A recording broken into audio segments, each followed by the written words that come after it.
Hi guys, welcome back. Welcome everybody. Just another little follow on from what we was doing with the Type 3 sets, because I know if you followed the videos I did, and then the bit with the spindle turning we did, the bit with the bevels, we've done the bit with the skew chisel and stuff like that. So I know now you're nearly expert now. Yeah. You followed them, there's not much else you can be learning, you know, but a few bits and pieces we do. So I'm going to do a couple of things today. Right, this was a piece of beech, okay. It came from that way, there it is, okay. Piece of spalted beech that I've got, and I've cut it in half. And what we're going to do one side grain, well, hang on, one end grain. We're going to do one cross grain, side grain, face work, whatever you want to talk about. That's how it would be in a spindle, okay. We're going to do it that way, like you would do a bowl, okay.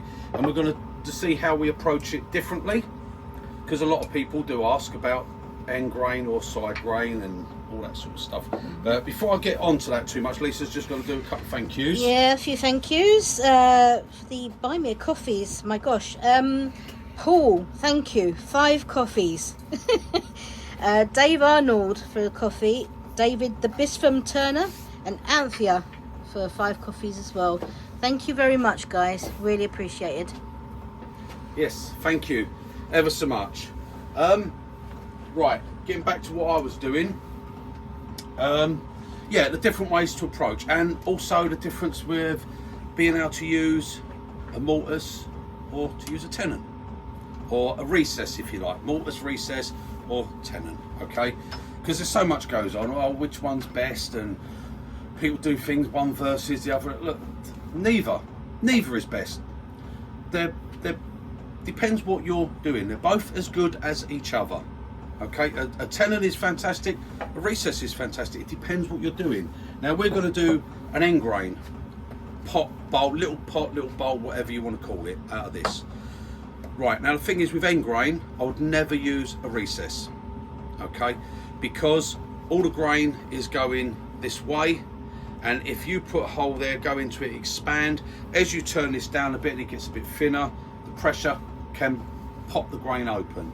So recesses only really for bowl work, you know, side grain, cross grain, side grain, what you want to call it. So that's why a tenon always on. If you're doing something that's end grain, always go for a tenon. A lot safer, a lot better for it. When you're doing this, you can use either with side grain. It's up to you what you want to do. If you want to finish it, you know, hollow it, finish it and take it off and not have to remount it, then a recess is going to be a better option. There are ways of getting around it though, and doing a foot. You can do a foot, do a perfect circle with your jaws and it won't mark it, so you can hold it and not have to remount it that way. But generally speaking, a recess will save you from having to remount it to take the foot off or your tenon off or anything like that.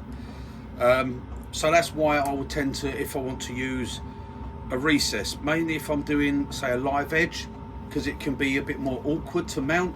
If it's pots and things, it's not a problem. I've got chucks, I can just pop them in. When it's a live edge or it's a funny shaped edge, they're not as easy. So you've got to put on, you've got to put something like this on, and then you're put it on, bring your tailstock up and hold it between that, take the bottom off to a little nub and then have to sand it off. So much messing about, I can't be bothered with it, so then I'd rather a recess. But never in an end grain, okay? So we're going to do the end grain one first today.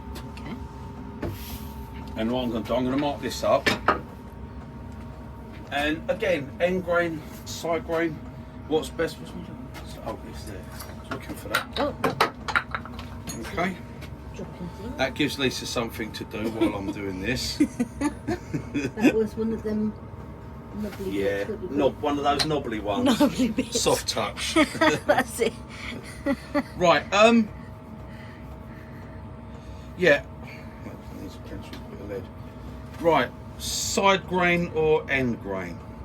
Right, okay. Now, I tend to prefer side grain if I'm doing things like this spalted, because I think you get better patterns.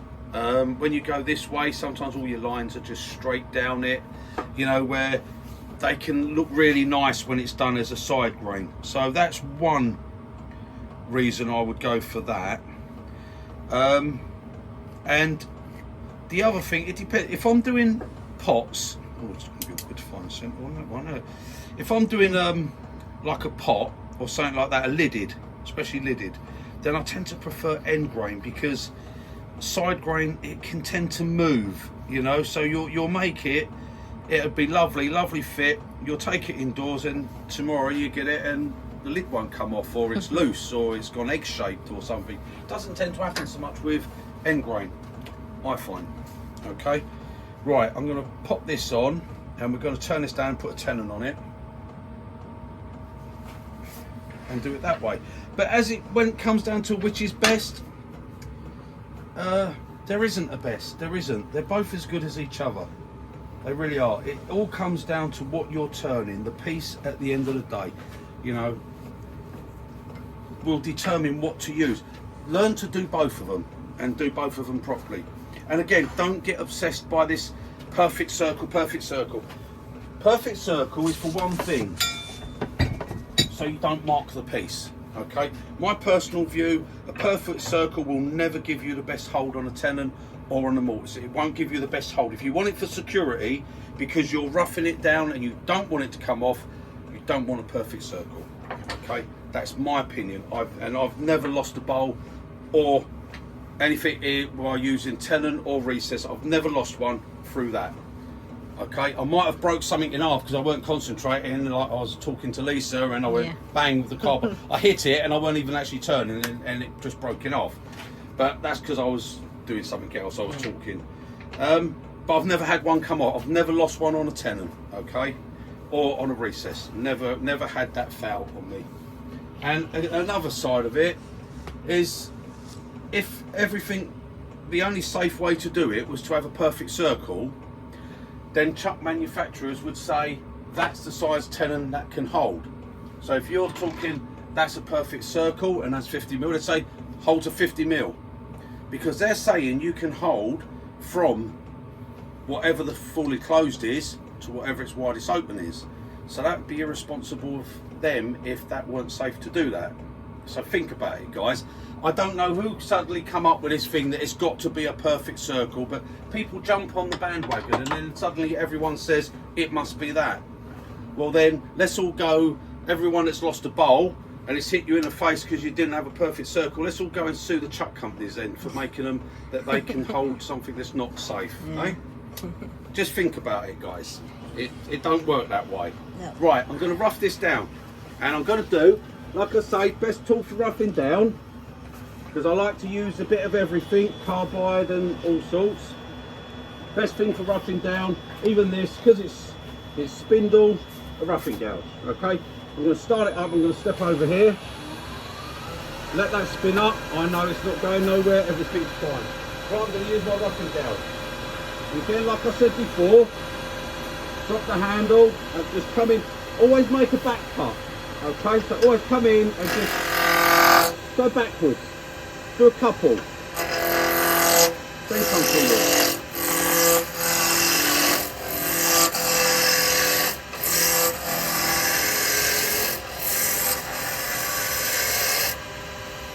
Yeah, perfectly round. Okay, as quick as that. Right, so why a back cut first? I'll talk about that in a second. Let me put my tenon on.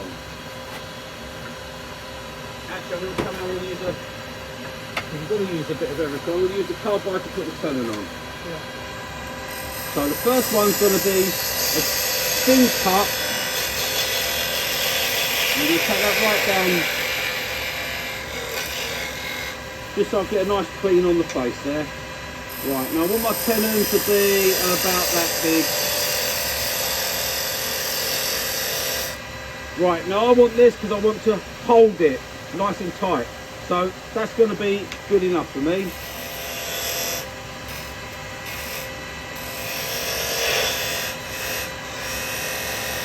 What size is it? I don't know. I know it's bigger than what my jaws are, so it's not going to be a perfect circle. It's for holding. Okay, and there, look how quick we roughed that down, and that's the finish. Look, beautiful finish. Okay, nice finish. So wire back cut first. Yeah. I've said about it before.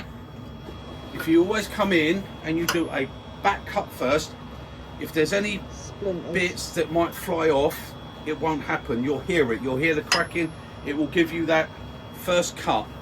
If you come in, even if you come in the middle and you go that way and go that way, if there's a crack in that, it will hook under, it will lift it, and it can flick that chunk off. So if you go back cut first, it will never ever happen to you. Okay, that's why we want trouble-free turning, don't we? We don't want catches. Right, okay, so let's take that off and see what we've got there. Okay. Looking for something. Chucky. And thank you so much, Steve Jones. I know you done a comment on my spindle turning one, and I didn't really get it at first because you said you found my way of teaching a bit alien to how you was taught, but you enjoyed it. And I didn't realise at first on the spindle turning one, it was the one when I actually tried to give a way of holding the tools, and I related it to shaving your nutsack or putting on your mascara. So I'm thinking that's what you found alien. So yeah, I didn't get it at first, but yeah, I'm glad you enjoyed it. Thank you so much for your comment. It means a lot. It really does. Thank you.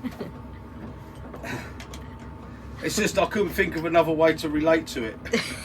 Right, okay, so I'm going to pop this in my chuck. Okay, now I'm not a perfect circle, and let me just check something here. What are you going to check? What size is this? Right, I've got 55 mil, so that's probably, I mean that's 55, that's not perfect circle. So a perfect circle would be, I think, is about there on these, okay, which would be, yeah, just there would be 50 mil, okay. I'm between 55 and 60 on this. Right, reason being, because it's end grain, I'm not keeping that foot, and because it's end grain, what I want, when I tighten this down, so I'm going to put it in there, okay. When I tighten it, and it's tight and a quarter, that's all I ever do. Now I'm going to take that back off, and hopefully, it's awkward because of all the spalter, you can't really see it properly. I've got the indents there, they just bite in that bit, okay? It's an indent there and there. Now, I know when I hold that, like that, and it's like I said, I go tight, so it's tight, and then a quarter, that is it. I know those corners of those jaws are bitten in. Now if that's a perfect circle and you just do tighten that, there's a chance it can slip. It won't fly out, but you can get a bit of slip, you know. It's like if you try to get hold of that and turn it, if you had something that's a perfect circle, it'll slip. If it's got a bit of grip that bites in, you'd get a purchase on it and it would move, wouldn't it? That's why I like that. That way I know that's not going anywhere. That's absolutely perfect. Look. See, everything's perfect. Right, okay, so now I'm gonna start to put a little bit of a shape on this. I don't know what I'm actually gonna do with it. Just turn a little pop. A little pop thing. I think, yeah. We'll just turn like a little pot, okay? Right, I'm gonna carry on and bring my towel stock up just for a minute, because as I say, we can. It's not going to cause me a problem, okay? So I'm going to do that. I'm going to bring it down this way as being the bottom, and this is going to be my top, and I'll hollow that out afterwards, okay? Now we can use all different tools. One of the great things of doing side grain like this, spindle work, is if you want, you can use a skew on it as well. Not recommended on side grain bowls, but okay on end grain, if you want to use a skew. Right, okay. For that, what we're going to do, we're going to start off, we're going to use our 12mm round from our Type 3 set, okay? And all I'm going to do, I'm going to come in. I'm actually going to cut this in a bit here. I don't want all that bottom, I don't want it as deep as that. So I'm actually going to come in here, just by rolling it over.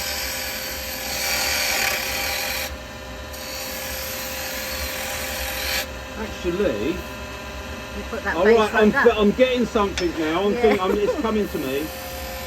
It's talking to me now. Yeah. So I'm quite liking that. Yeah.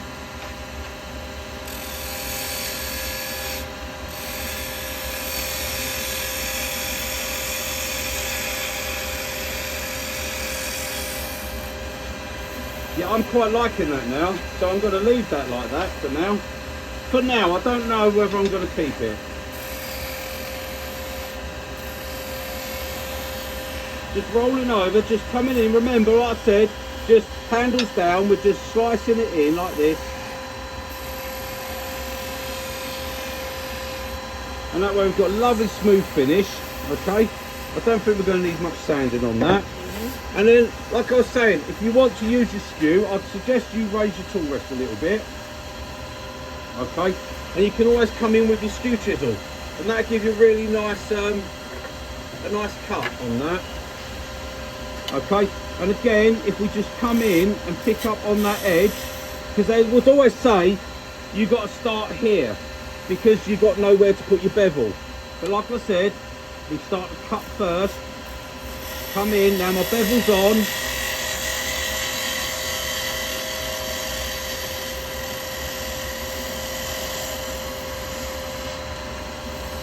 And that is a finish that's, yeah, lovely.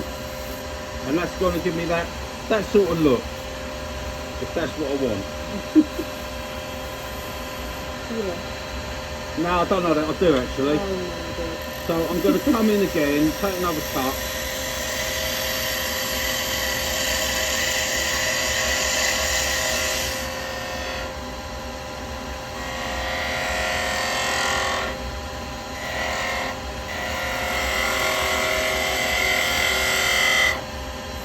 Bring that down like that. Right, that's given me a really lovely clean finish there.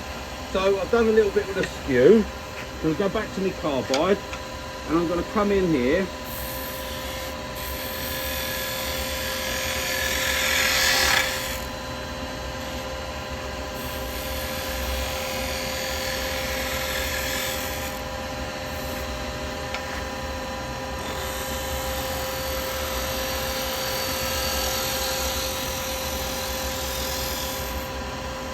Yeah, we're going to do something a bit like that. I rounded it, but I weren't happy with the rounding, so I'm coming in again.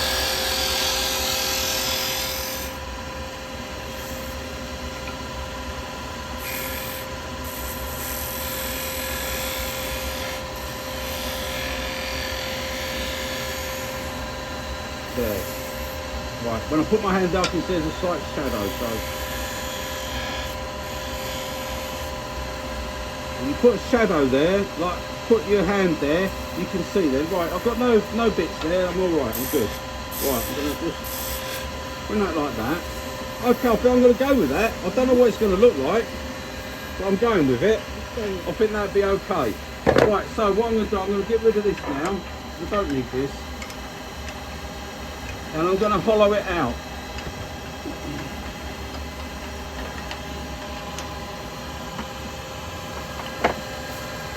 So I'm going to move this out of the way. So again, if you're not sure what to do, put a piece of wood on, start turning it and see what happens, see what you come up with. It's the easiest way to do it. Right, okay, I'm going to use my square chisel to put a little, I'll put a divot in there, then my drill bit ain't going to skate around on me. And I'm going to use my drill bit, okay? Now, I don't know whether I want to go into this bottom bit or not. No, just the top. Huh? Just the top bit. Just the top bit. Yeah. Okay, I want to be about there. Right, I'm just going to put a mark on it with a pencil.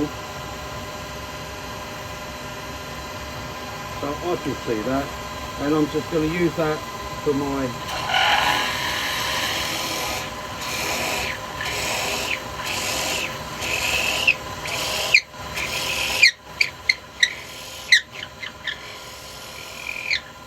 There we go. That gives me just a depth guide, and it also makes it easier for the carbides to get in there. That's a beautiful finish on that. We took that with a skew. Right, okay, so I'm just gonna, I'm a bit high.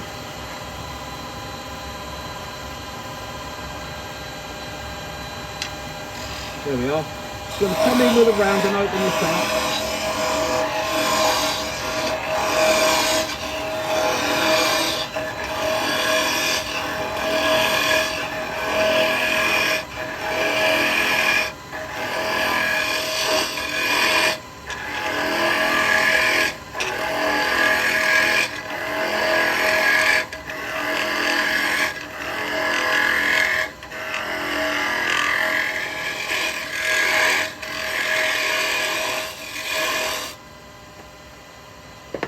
Now remember, we're end grain, so we don't want to be pushing in that way. We want our cuts to come out. It's better. But if you're using the square carbide, you can push it in. Okay, and you'll get a nice cut with that.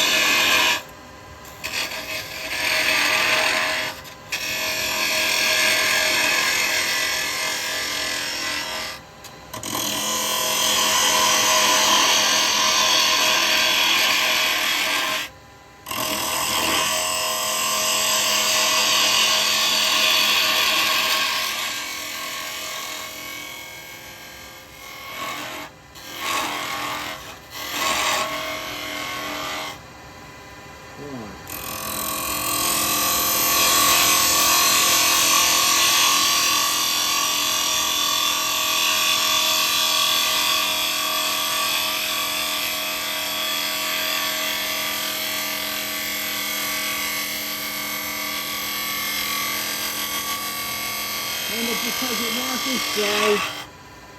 Take it nice and slow, okay? And you'll get a nice cut with it. Just a nice way of getting rid of that wood folly quick.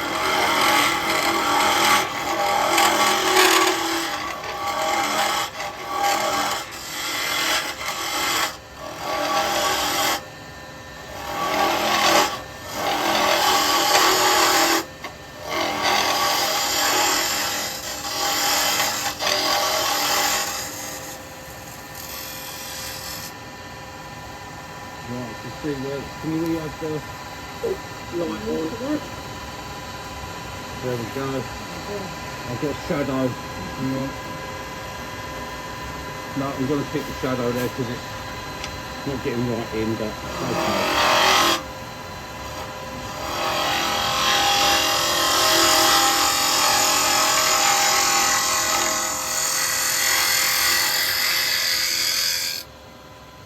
So remember, we're doing end grain, so we want to be doing everything coming out.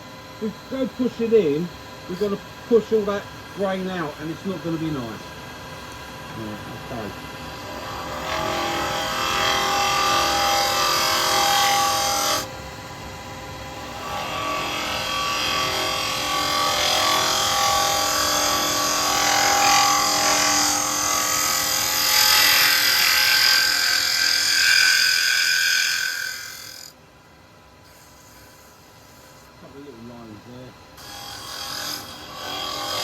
Still got to take some of this out anyway.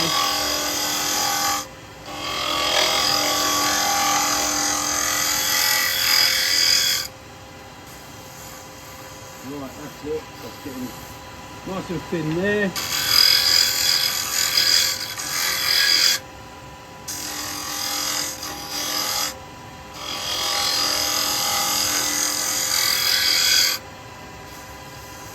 Right, that's all right. Now I want to go a bit thinner on that, so what I'm going to clean out the front now.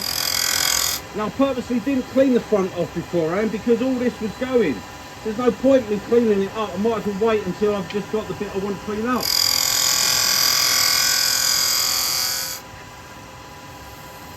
Yeah, nice and clean. Right, now, I want this a bit thinner, so I'm going to take another cut with the square to come in and get that nice and straight right down that side.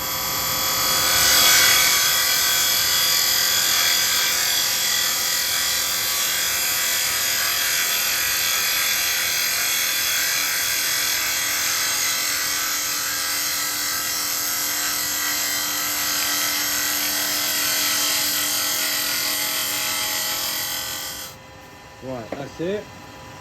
That's giving me a lovely straight side. Okay, and now I'm going to come across and blend that in.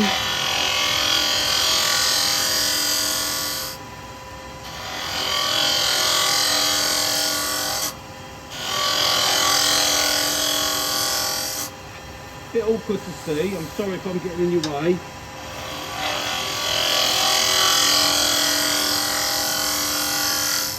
Just blending that side, that bottom to the side now. Right, I'm pretty much there. I've got a little bit just there I can see it.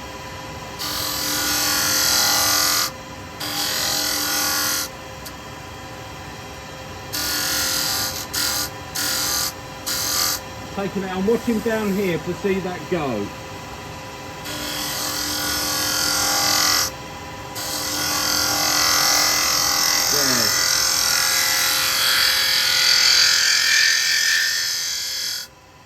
Gives me my finished cut. That's it, all good. Right, we're okay, we're all good to sand that. So that's what we're going to do. It's alright, Dave. Right, okay, what I'm going to do to sand it, I'm going to use one of my sanding arbors. Got some pads up here. What have we got?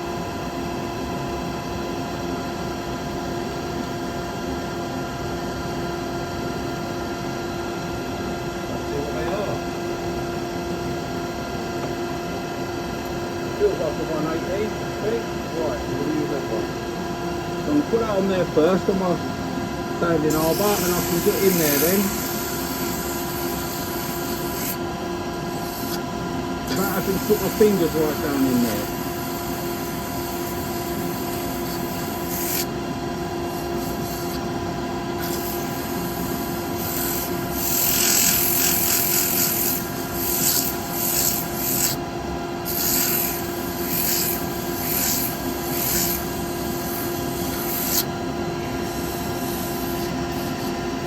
Watch that, it's a little bit sharp on that edge. That's it, now it's not going to cut me.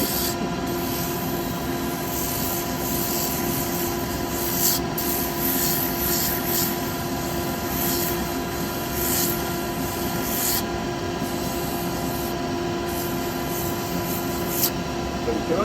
Oh. Really hardly needs anything, I'm not doing that with a 180.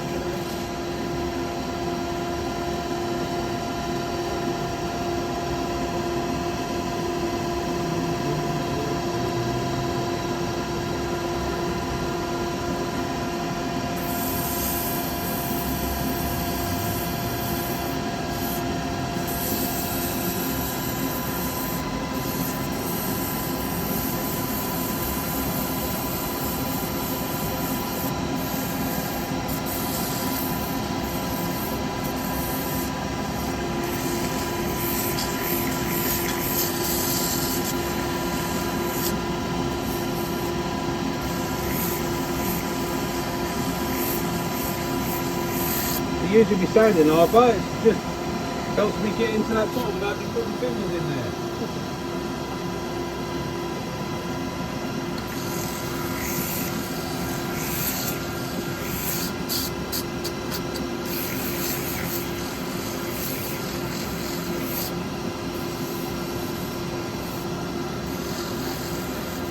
Ow. Keep touching my finger on that edge. It's hot.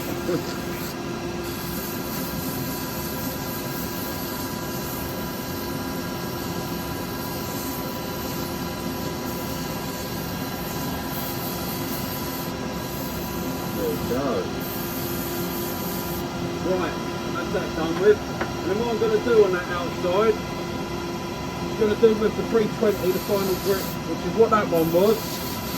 We're going to do this because it's spinning, so it helps to take out any sanding marks.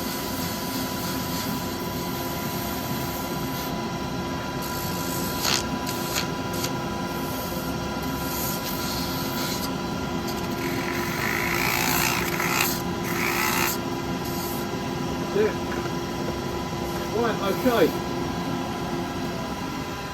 We've got some sanding glue on that.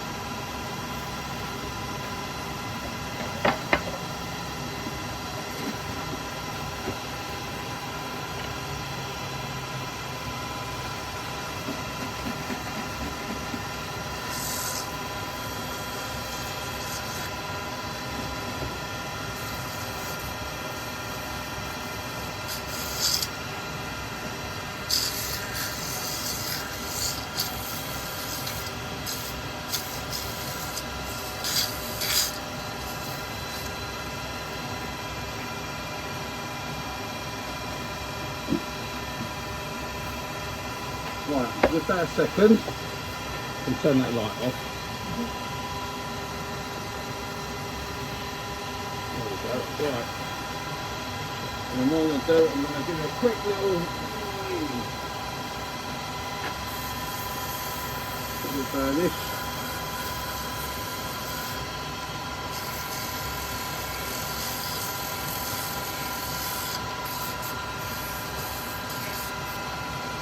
Right. I'm going to put a bit of sanding paste on it.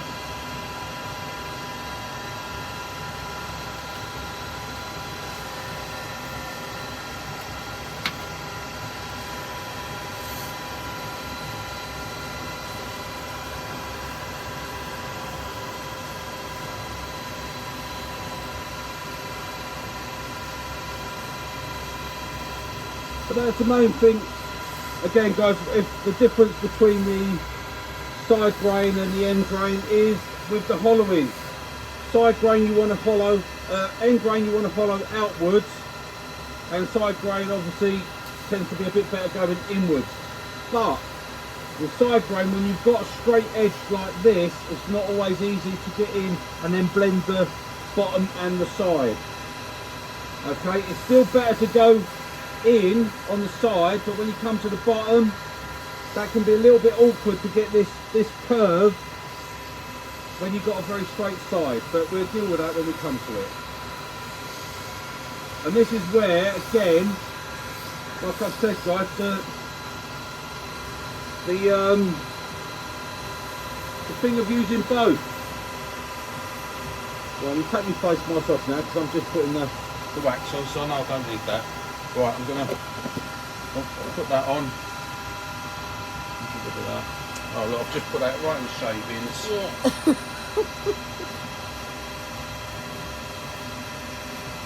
What donut? Donut. Donut. Right, so what we're going to do, we're going to get rid of all the shavings off our board, which is always a good idea to do. In case you put your rag down on that and it picks up all the shavings. Right, now I'm going to use some wax. Before I do that, I'm just going to get a bit of kitchen towel, which I have up here hanging above me. And I'm just going to very, very gently just go over that. Like so, nothing coming off, so that's all good.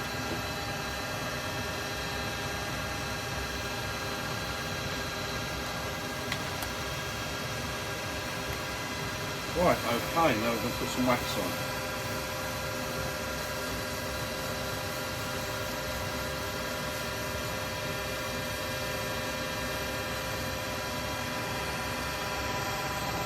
I don't know why I chose that shape, it just seemed to... I like it. It just seemed to come to me while I was turning. I thought, oh, I like that, I'll do that. It's a bit like a goblet, but without the But yeah, like stem. I've always said, guys, traditional Carbide, it's again, people go, well, one versus the other, or I don't like what's one's best and all this. Neither's best. They're both as good as each other. They just, it's not about what's best, is it? It's what you want to do. Yeah. They work in harmony together. They're They're just tools. They're not human. They don't argue. They have jealousy. They don't have all these issues like we have. Okay? They will, believe me, they will just work quite happily together, side by side. It's only the human race that has that problem. We work side by side. We work side by side, yeah, but I often wonder what you. I did say the human race. I know I've got issues.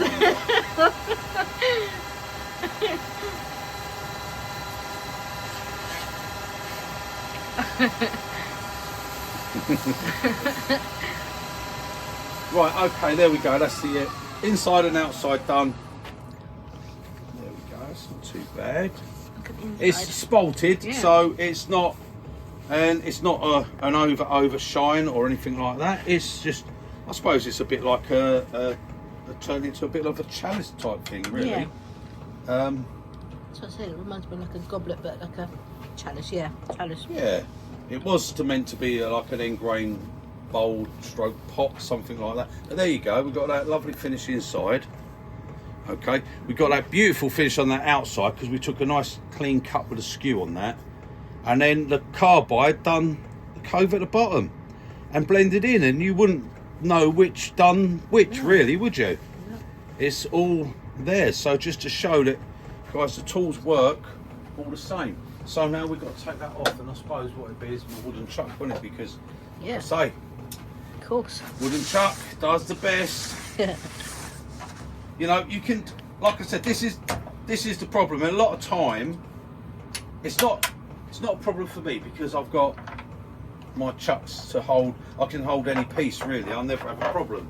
I mean, if that didn't hold on that, then I'll probably put it onto my soft jaws over there. But I've got these, so we'll pop it on here, and we can take the bottom off.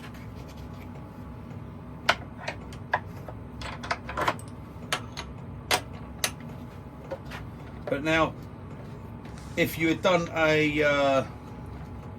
if you was doing a side grain one, then obviously you could have had a recess, and at this point it would be finished. Now this is where, see this, fortunately it's come as a perfect circle, even though these are wooden jaws and they don't mark anyway, but that's gone perfect circle, okay?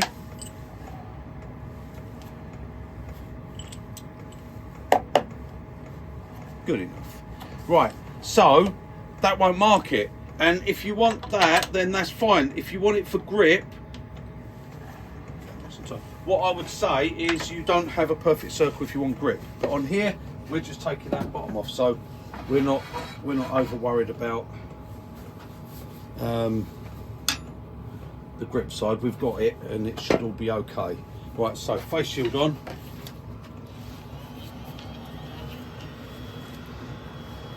Well, we'll start up. Yep, that's all running nice, that's all holding nice. And what I'm going to do, I'm just going to very gently come in and take this off.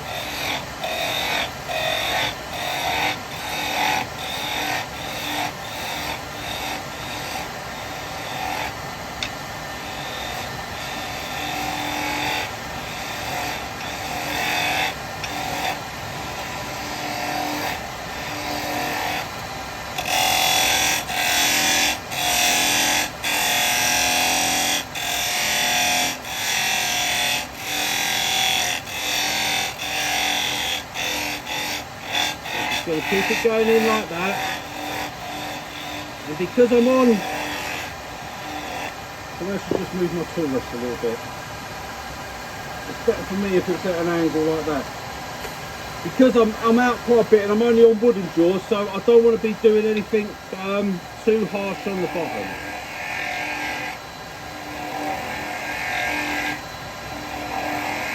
Nice gentle cuts, okay?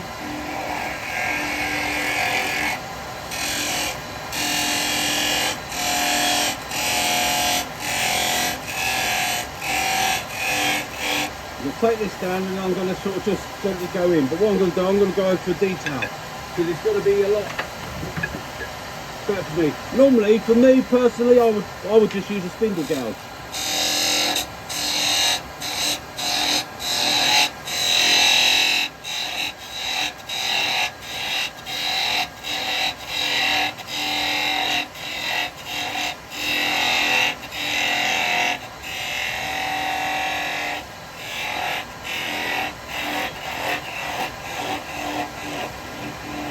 No, that's moved. See, there you go. Just see it. I see it go fuzzy. I just see it go fuzzy, and that means it's just moved a fraction. See, now that's the thing. It's watching for certain things. Now I knew the minute that seemed like my eyes had gone fuzzy, I knew it had actually moved. I just moved it a little bit. It's because it's wood, and wood gives, you know. There we go, we're back on. We're back on with it.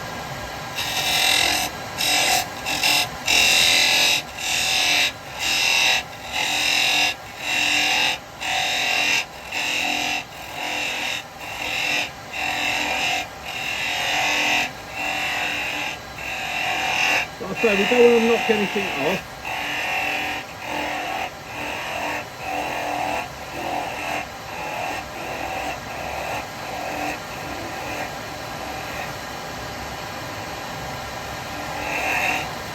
Now we're going to come in and we're going to pick some cuts up and take them off this way now. It will be better than the pushing in.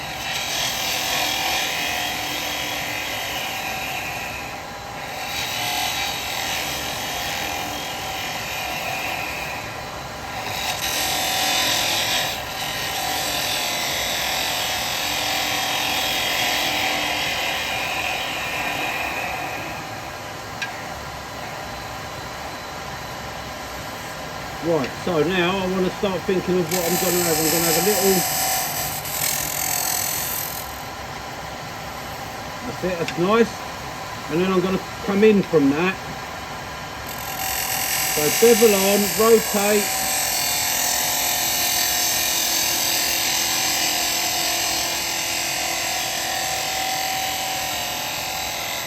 Once you've gone into how far you want to go,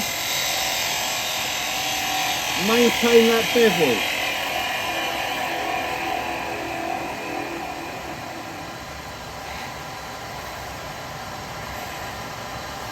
Remember, we were saying that the bevel is your depth gauge.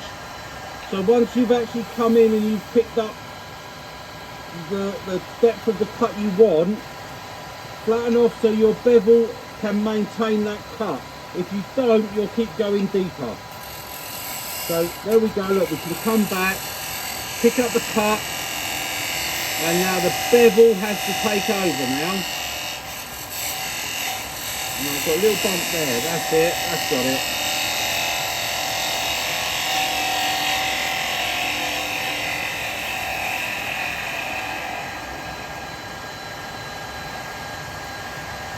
There we go. Tool rest is a little bit high actually. That's better.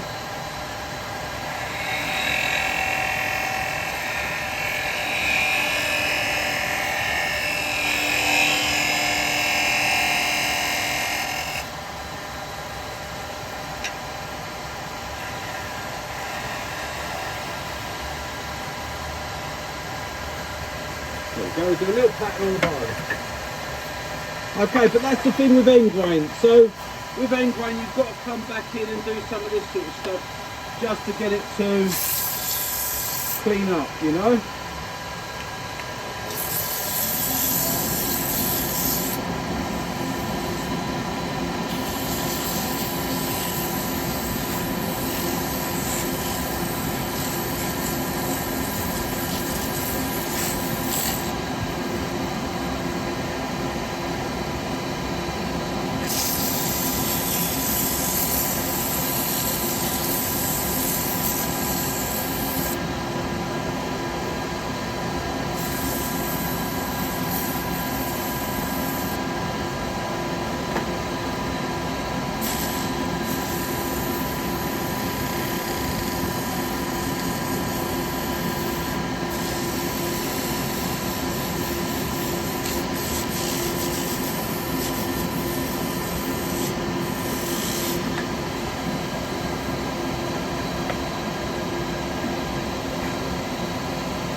So I didn't actually plan on that being that sort of shape. Well, I didn't have any plan. I just put a piece of wood on and see what I can do with it. But it seemed to want that. The wood spoke to you. A wood whisperer. Yeah. As I said, see, divine interference. Is what that is. That's what I put it down to. Right, there we go, guys. Done. There, look at that. Nice and that's spalted. So, there we go. And of course, because we've got our wooden jaws, no marking, no marks at all. And there we go. That's like a little chalice. Cup, goblet, beaker, whatever you decide you want it to be, really, I suppose. Yeah, I was thinking of it being a little pot type bowl. It wasn't going to be a bowl because it was too steep, really. Yeah. So I wouldn't have done it as a bowl. It was more just to show you the difference with end grain. And on the next one, we're going to do side grain. But what I'll do is I'll turn this one as a side grain and we'll see the difference in it. On the next video, okay, because this one's been long enough. But there you go, guys. So there's our finish. You know, that was the carbide. Obviously, the detail chisel. You see that come across, take a nice pass. There, we done our cove, our cove there with the round carbide, 12mm round carbide. We took a skew cut down the side here, so we got that finish. And then we used a square chisel to get lovely thin but straight side, and then we blended it in with the round down there, and we've done a combination of the both down there. Okay, and there you go. That's turned out to be a, but see what I'm saying, the grain is all like that. Yeah. So now we'll see what we turn on the next one. So that's that one, guys. So toodle pip, and I'll see you on the next one. Bye, guys.